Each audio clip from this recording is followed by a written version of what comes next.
Good morning fifth class. बेटा कल हमने इंग्लिश रीडर में लेसन 14 रीड किया था और मैंने आपको इसकी एक्सरसाइज करवाई थी CV Raman a great scientist. आज हम इसके word meaning and question answer करेंगे।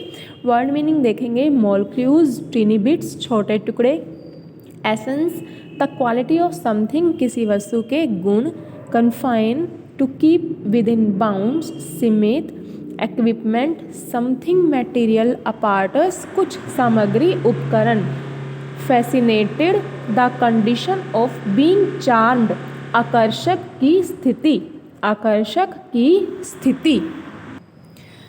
क्वेश्चन आंसर देखिए इसका। फर्स्ट है how do you know that science had made an impression of CV Raman. आप कैसे जान सकते हैं कि साइंस जो है वो सीवी रमन को इम्प्रेस करती थी, मतलब बहुत इम्प्रेशन डालती थी।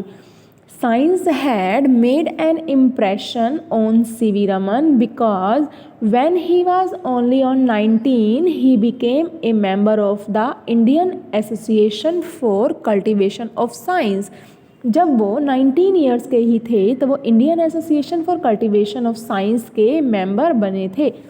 तो तब तक वो मेंबर बन चुके थे, तो मतलब वो 19 की एज में ही एक एसोसिएशन के वो मेंबर थे। इसलिए हम बता सकते हैं या हम कह सकते हैं कि वो साइंस जो है वो बहुत इम्प्रेशन उनके ऊपर पड़ता था साइंस का। सेकंड क्वेश्चन है what honour did the British monarch confer on CV Raman in 1929। The British monarch conferred on CV Raman in 1929 the title of sir. तो उन्होंने क्या टाइटल दिया था उनको? सर की उपाधि से उन्हें ऑनर किया गया था।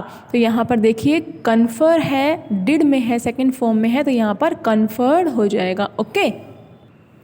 थर्ड क्वेश्चन है when was Raman awarded the Nobel prize and Bharat Ratna. Raman को नोबेल प्राइज़ और भारत रत्न से कब, मतलब उन्हें अवॉर्ड किया गया था, कब दिए गए थे? Raman was awarded the Nobel price in 1930। Nobel prize उन्हें 1930 में एंड भारत रत्न उन्हें 1954 में मिला था। फोर्थ क्वेश्चन है what is Raman effect. This effect means that a charge is caused in the wavelength of light scattered by liquid molecules, the lightest particles of matter। तो ये effect के बारे में मैंने आपको चैप्टर में समझाया था। इस इफ़ेक्ट का मीनिंग क्या है वो आपको यहाँ पर बताना है। That A charge is caused in the wavelength of light scattered by liquid molecules, the lightest particle of matter। Next what was the advice of Raman to the young scientist. Raman ने यंग साइंटिस्ट को क्या advice किया था?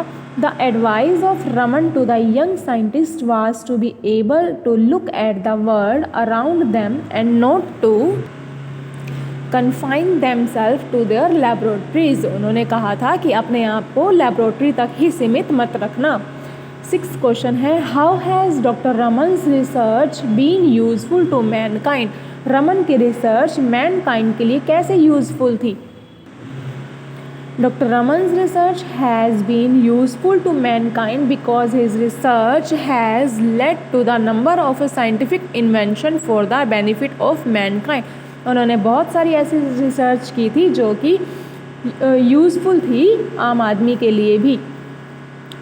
Seventh question है when and where did Raman found his own institute known as the Raman Research institute.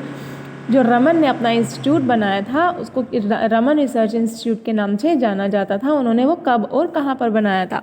Raman founded his own institute a palatial building set in the midst of gardens and trees that known as a Raman Research Institute. तो उन्होंने जो बनाया था वो gardens और trees के बीच में ही एक पैलेशियल बिल्डिंग ली थी, वहाँ पर उन्होंने उसे बनाया था जो कि रमन रिसर्च इंस्टीट्यूट के नाम से जाना जाता था। तो आपको ये क्वेश्चन आंसर और वर्ड मीनिंग लर्न करने हैं। Okay, thank you.